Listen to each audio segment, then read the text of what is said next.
तभी कुछ सोचकर राजकुमार कहता है, महाराज, मैं गायक हूं और मैं आपको एक गीत सुनना चाहता हूं।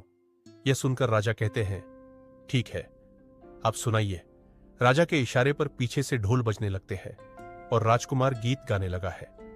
राजकुमार ने इतना सुंदर गीत सुनाया जिस पर राजा बहुत प्रसन्न हुए और कहा, हम तुम्हारी गायकी से बहुत प्रसन्न है। तुम चाहो तो हमसे कुछ भी मांग सकते हो। जो भी मांगोगे हम तुम्हें अवश्य देंगे। यह हमारा वचन है।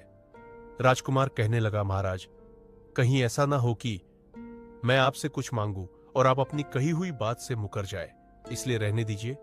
राजा बोला, नहीं राजकुमार, तुम जो चाहोगे हम तुम्हें देंगे। अब राजकुमार ने कहा, महाराज, मुझे कुछ नहीं चाहिए, मुझे केवल आप गुल सरोवर की कहानी बता दीजिए। यह सुनते ही सरोवर नाम के राजा को पसीना आ गया।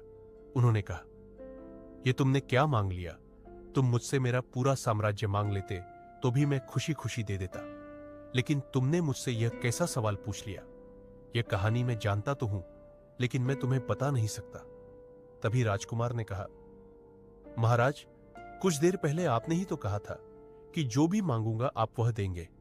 इसीलिए आप केवल मुझे वही गुल और सरोवर की कहानी सुना दीजिए कि आखिर इस कहानी का राज क्या है। अब तो राजा सरोवर अपने ही दिए हुए वचन में फंस गए थे और कहने लगे, अगर तुम्हारी यही इच्छा है तो मैं तुम्हें गुल और सरोवर की कहानी सुना दूंगा, लेकिन कहानी खत्म होने के तुरंत बाद तुम्हारा सिर कटवा दूंगा। अगर तुम इस बात पर राजी हो तो हम तुम्हें कहानी सुनाएंगे। राजकुमार ने कहा, ठीक है महाराज, आप मेरा सिर कटवा लेना, लेकिन कहानी जरूर सुना दीजिए। फिर महाराज ने मंत्रियों और नौकरों को इशारा किया। मंत्री और नौकर कारावास की तरफ जाते हैं। राजकुमार वह सब देख रहा था। जब सब मंत्री और नौकर कारावास से लौटकर आते हैं तो उनके साथ एक सुंदर सी लड़की होती है। उसके शरीर पर फटे पुराने वस्त्र होते हैं, हाथों में हथकड़ी और पैरों में बेड़ियां पड़ी हुई थी। वह ठीक से चल भी नहीं पा रही थी और राजा के नौकर उसे मारते पीटते हुए राजा के सामने ला रहे थे।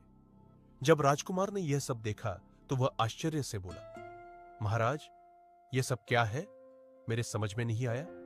तब राजा बोला, तुम सुनना चाहते थे कि गुल सरोवर की कहानी क्या है, तो सुनो। सरोवर मेरा ही नाम है और गुल इस लड़की का नाम है जो तुम्हारे सामने खड़ी है। राजकुमार कहने लगा, महाराज, आप सरोवर और यह लड़की गुल, इसका मतलब यह आपकी ही कहानी है। राजा ने कहा, हां राजकुमार, यह मेरी कहानी है। कहानी अभी जारी है